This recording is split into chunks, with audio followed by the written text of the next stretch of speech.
General body సమావేశం Rajahmundry international school యొక్క ఆవరణలో ఏర్పాటు చేయడం జరిగింది. దీనికి జిల్లాలో ఉన్నటువంటి సెక్రటరీ, కరస్పాండెంట్లు, మేనేజ్మెంట్ మెంబర్స్ కూడా అందరూ కూడా హాజరవడం జరిగింది. సాధారణంగా ఏదైనా మీటింగ్ అంటే లెస్ దెన్ 50% హాజరయ్యి ఈ రోజుల్లో 90% సెక్రటరీ, కరస్పాండెంట్, మేనేజ్మెంట్ సభ్యులు ఈవేళ అందరూ కూడా ఇక్కడ హాజరయ్యారు. ఇక్కడ నూతన కార్యవర్గాన్ని ఎన్నుకోవడం జరిగింది. మన పూరెడ్ల కళ్యాణ్ రెడ్డి గారిని అధ్యక్షుడిగా ఇక్కడ ఉన్నటువంటి జనరల్ బాడీ సమావేశంలో ఏకాగ్రంగా ఎన్నుకున్నారు. అలాగే మిగతా కార్యవర్గాన్ని కూడా అన్ని మండలాలకే ప్రాధాన్యత ఇస్తూ, అన్ని అసెంబ్లీ కాన్స్టిట్యున్సీకి ప్రాధాన్యత ఇస్తూ కొత్త కమిటీని కూడా ఎన్నుకోవడం జరిగింది.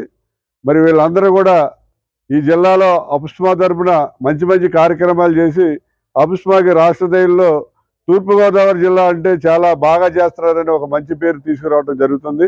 అలాగే ఈ తూర్పుగోదావరి జిల్లాలో అపుస్మాకి నుంచి కేవలం ఎడ్యుకేషన్ ఒకటే కాకుండా స్పోర్ట్స్ కూడా ప్రాధాన్యత ఇవ్వాలనే ఉద్దేశంతో ప్రతి సంవత్సరం కూడా మున్సిపల్ కాలనీ గ్రౌండ్ 3 ఎకరాల గ్రౌండ్లో ఈ అపుస్మా తరపున ఈ స్పోర్ట్స్ అకాడమీ ఆధ్వర్యంలో ఒక అన్ని టోర్నమెంట్స్, కబడ్డీ, వాలీబాల్, అన్ని టోర్నమెంట్స్ కండక్ట్ చేసి శాప్ మన ఏదైతే మన స్పోర్ట్స్ అథారిటీ ఆఫ్ ఆంధ్రప్రదేశ్ వారి యొక్క ఆధ్వర్యంలో కండక్ట్ చేసి అందరికీ కూడా మరి మెమెంటోస్ కానివ్వండి, శాప్ తరపు నుంచి సర్టిఫికేట్స్ కానీ అన్నీ కూడా ఇవ్వటం జరుగుతుంది. మరి ఈ సంవత్సరం కొత్తగా వచ్చిన బాడీ ఆ విధంగా స్పోర్ట్స్ కూడా ఎంకరేజ్ చేస్తూ అపస్మాలో ఉన్నటువంటి స్కూల్స్ అందరి నుంచి కూడా స్టూడెంట్స్కి స్పోర్ట్స్ కండక్ట్ చేయడం జరుగుతుంది. అదేవిధంగా అందరూ కూడా యాక్టివ్ మెంబర్స్ అందరినీ వేళ సెలెక్ట్ చేసుకున్నారు. ఏదైనా కార్యక్రమం ఇచ్చేయాలంటే రాజమండ్రిలో స్కూల్స్, కాలేజెస్ వాళ్ళందరూ కూడా మరి చాలా హైలైట్ చేస్తాం. గతంలో ఇస్రోది కూడా ఆల్ ఇండియా లెవెల్లో మంచి పేరు వచ్చేలా కండక్ట్ చేయడం జరిగింది. ఇప్పుడు కొత్తగా వచ్చిన ఈ కమిటీకి కూడా మంచి బాగా చేస్తారని చెప్పి వారికి అందరికీ ఎలక్ట్ అయిన అందరికీ కూడా హృదయపూర్వకంగా వాళ్ళందరికీ కూడా మరి కంగ్రాచులేషన్స్, ధన్యవాదాలు తెలియజేస్తూ వారు చేసే ప్రతి కార్యక్రమానికి మా తరపు నుంచి పూర్తి సహాయ సహకారాలు ఉంటాయని చెప్పి తెలియజేస్తున్నాను. నూతన కార్యవర్గానికి నా హృదయపూర్వక ధన్యవాదాలు తెలియజేస్తున్నాను. నూతన కార్యవర్గంలో అధ్యక్షుడిగా ఎన్నికైనటువంటి శ్రీ జనరల్ సెక్రటరీ రామకృష్ణరాజు గారికి, ట్రెజరర్ పి సురేష్ గారికి మరియు ఇతర సభ్యులకు అందరికీ కూడా ఈరోజు ఈ యొక్క కమిటీ మెంబర్లుగా ఉన్నటువంటి ప్రతి ఒక్కరికి, జిల్లా అపుస్మా కమిటీ మెంబర్లందరికీ కూడా నా యొక్క శుభాకాంక్షలు తెలియజేస్తున్నాను సార్. అపుస్మా ఈస్ట్ గోదావరి కమిటీ అందరికీ కూడా, మెంబర్లందరికీ నా ధన్యవాదాలు కూడా తెలియజేస్తున్నాను. ఎందుకంటే మీరు గత 5 సంవత్సరాలుగా చూస్తే ఎన్నో ఇబ్బందులు పడుతూ, కరోనాలో సరైన పిల్లల ఫీజులు చెల్లించకపోయినా పేరెంట్స్ చాలా ఆర్థికంగా చాలా ఇబ్బందుల్లో ఉండేవారు కరోనా సమయంలో. అలాంటప్పుడు కూడా కొన్ని ఆర్థికపరమైన ఇబ్బందుల్లో ఫీజులు చెల్లించినప్పుడు కూడా తల్లిదండ్రులకు ఎప్పుడు సహకరిస్తూ కూడా పిల్లలకి మంచి విద్యా బోధనలు ఇస్తూ ఎప్పటికప్పుడు ఒక కొత్త టెక్నాలజీతో ముందుకు తీసుకెళ్తూ పిల్లలకి మంచి భవిష్యత్తును తీర్చిదిద్దుతున్నటువంటి ఈ అపుస్మా ఈస్ట్ గోదావరి డిస్ట్రిక్ట్ మెంబర్లందరికీ, ప్రైవేట్ స్కూల్స్ యాజమాన్యాలందరికీ కూడా ప్రతి ఒక్కరికి కూడా నా హృదయపూర్వక ధన్యవాదాలు తెలియజేస్తున్నాను. ఎందుకంటే చాలా గ్రామాల్లో కరెంటు బిల్లు కట్టడానికి డబ్బులు లేకపోయినా చాలా కష్టపడి ఇబ్బందులు పడుతూ కూడా స్కూల్స్ రన్ చేస్తూ పిల్లలకి మంచి విద్యా బోధన చేస్తున్నారు.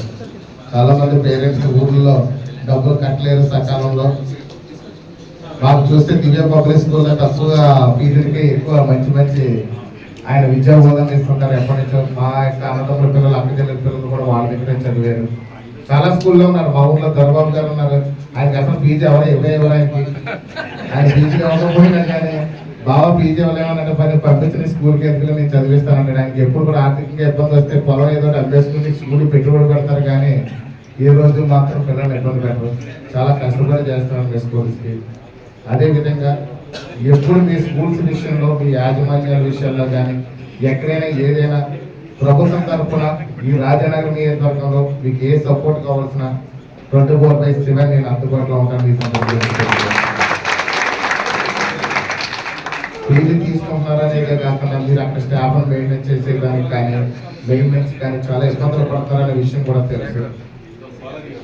ఎందుకంటే బాగా పెద్ద స్కూల్లో ఒక బ్రాండ్ ఏర్పడిన తర్వాత వాళ్ళ ఫీజులు ఎంత చెప్తే అంత కట్టేసి వెళ్ళిపోతారు. కానీ పల్లెటూరులో మెయింటైన్ చేస్తున్న కాన్వెంట్లో మాత్రం ఎవరో సరైన ఫీజులు చెల్లించడానికి చాలా ఇబ్బంది పడతారు. ఎందుకంటే వాళ్ళ పరిస్థితి కూడా చాలా కష్టంగా ఉంటుంది. కాబట్టి ఎంతో సహకరిస్తూ మంచి సమాజ స్థాపన కోసం మీ వంతు కృషి చేస్తున్నట్టు మీ అందరికి కూడా ధన్యవాదాలు తెలియజేసుకుంటూ ఈరోజు అపుస్మా ఈస్ట్ గోదావరిలో ఎన్నికైనటువంటి ఈ యొక్క ప్రెసిడెంట్ గారితో పాటు ఈ సభ్యులందరికీ కూడా ప్రత్యేక ధన్యవాదాలు తెలియజేస్తూ శుభాకాంక్షలు కూడా తెలియజేస్తున్నాను వారికి. ఈ కార్యక్రమాన్ని ఆహ్వానించినందుకు ఈ కమిటీకి వచ్చినటువంటి కమిటీ వారికి, అదేవిధంగా ఇక్కడ మెంబర్లు అందరికీ కూడా పెద్దలందరికీ సమావేశం ఏర్పాటు చేసి మనం భవిష్యత్తులో ఏ రకంగా ముందుకు వెళ్ళాలని చెప్పేసి అంటే ఎవరైతే మన విద్యా సంస్థలకు అనుకూలంగా ఉంటారో వారి పక్షాన్ని నిలబడాలని చెప్పి అనుకున్నాం. మరి ఇప్పుడు ఈ కూటమి ప్రభుత్వం వచ్చింది. ఈ కూటమి ప్రభుత్వంలో మరి మేము మా స్టేట్ జనరల్ సెక్రటరీ తులసి గారు కానీ మా రాష్ట్ర నాయకులు కానీ మేము అందరం కలిసినప్పుడు మన విద్యాశాఖ మంత్రి లోకేష్ గారు చాలా పాజిటివ్గా స్పందించారు. మాకు ఏవైతే ఎన్నికల ముందు హామీలు ఇచ్చారో అన్ని హామీలని నెరవేరుస్తా అన్నారు. మరి 8 సంవత్సరాలు 3 సంవత్సరాల నుంచి 10 సంవత్సరాల నుంచి 3 సంవత్సరాలు తగ్గించి మళ్ళీ 8 సంవత్సరాలు పెంచింది గత ప్రభుత్వం. అది మాకు పాత పద్ధతిలో రెన్యువల్ చేసేది 10 సంవత్సరాలకి చేస్తామన్నారు. మరి అనేక సమస్యల మీద ఎలక్ట్రికల్ టారిఫ్ విషయంలో కానీ లేకపోతే గ్రౌండ్ విషయంలో అనేక రకాల సమస్యల మీద మేము ఆయన దృష్టికి తీసుకెళ్ళాం. మా స్కూల్స్ కూడా హాస్పిటల్కి ఎలాగైతే ప్రొడక్షన్ యాక్ట్ ఉందో స్కూల్స్ కూడా అటువంటి ప్రొడక్షన్ యాక్ట్ ఉండాలని, కానీ విద్యార్థి సంఘాల నుంచి కానీ లేదా రకరకాల బయట సంఘ విద్రోహ శక్తుల నుంచి మా స్కూళ్ళ మీద కూడా దాడి చేస్తున్నారు. వాటికి కూడా ప్రొడక్షన్ ఇవ్వాలని అడిగాం. దాని మీద కూడా పాజిటివ్గా స్పందించారు. మరి భవిష్యత్తులో మరి మా సమస్యలన్నీ త్వరలో పరిష్కారం అవుతాయని, త్వరలో రాష్ట్ర స్థాయి సమావేశం కేఎల్ యూనివర్సిటీలో జరుగుతుంది. ఆ కేఎల్ యూనివర్సిటీ సమావేశానికి లోకేష్ గారు వస్తారని కూడా తెలియజేశారు. ఖచ్చితంగా అక్టోబర్ నెలలో రాష్ట్ర స్థాయి సమావేశం ఉంది. దానిలో మా సమస్యలన్నిటికీ ఒక పరిష్కారం జరుగుతుందని మేము ఆశిస్తున్నాం.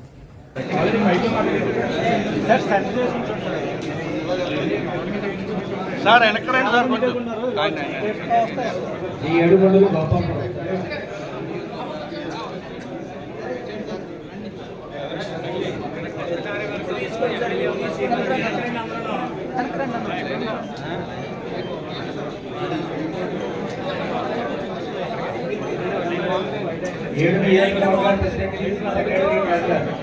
అందరూ వచ్చి